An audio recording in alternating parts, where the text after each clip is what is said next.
Burnout is when you are experiencing physical and mental symptoms from an external stimuli.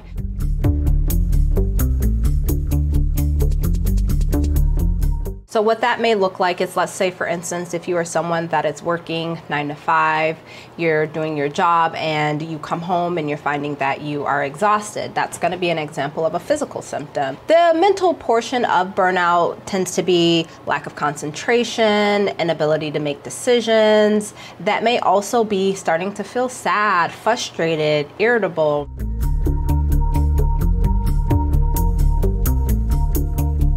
Some things to look for, specifically if you are someone that is working, is sort of that inability to stop working.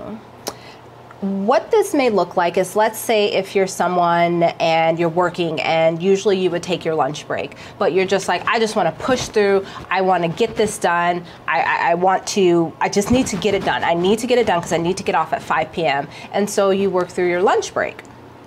The reason why I say this may be a sign is because you are now starting to neglect taking care of yourself. You may start to wake up later.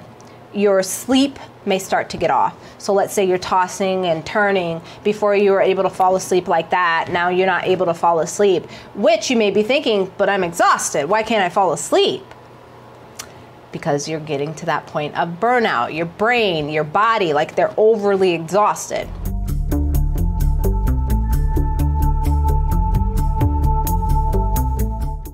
Oh my goodness, yes.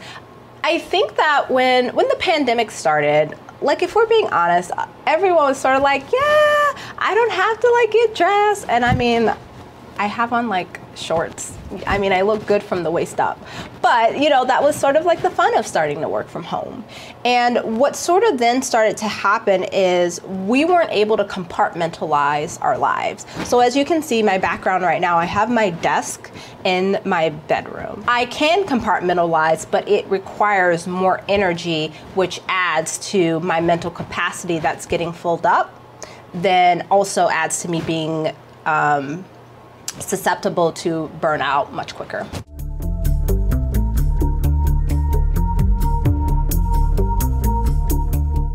Utmost important thing that you can do for yourself is rest. I know that a lot of people feel like, well, I'm working from home, I shouldn't need to take off work. Take the day off. Matter of fact, take Friday and Monday off. Matter of fact, take a whole week off. My thing is, it's time to rest your brain. It might not be time to rest physically, but let's rest your brain. Like if you take anything away from this video, it's the importance and the intention of pausing. Because then when you pause, one, with your breath, that also calms your nervous system. So when you do that, then it's a matter of asking yourself, is this something that I can do on my own? And how long has this been going on? Some people like to sort of take that extended weekend, Thursday to Monday.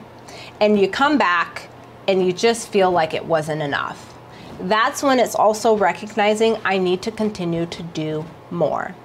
And then professional help is totally okay.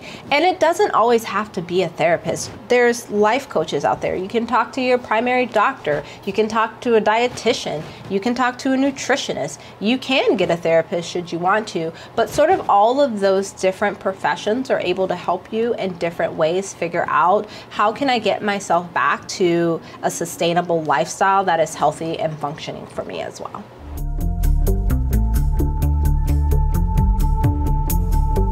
It can go from something burnout to now we may start to look at diagnosis for mental health, where it could be depression. It could be anxiety. So when you're burnt out, you may come home and you don't want to interact with your family. You don't want to do anything. You're feeling very just low energy, low motivation. Where it can start to become depression is you've been feeling this way for an extended period of time.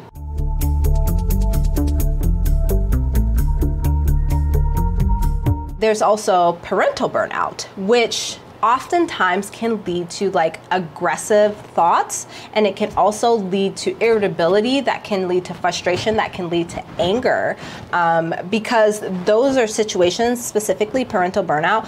You can't stop being a parent. especially with the pandemic that's going on, some people have lost their babysitters and don't have that ability to take a break.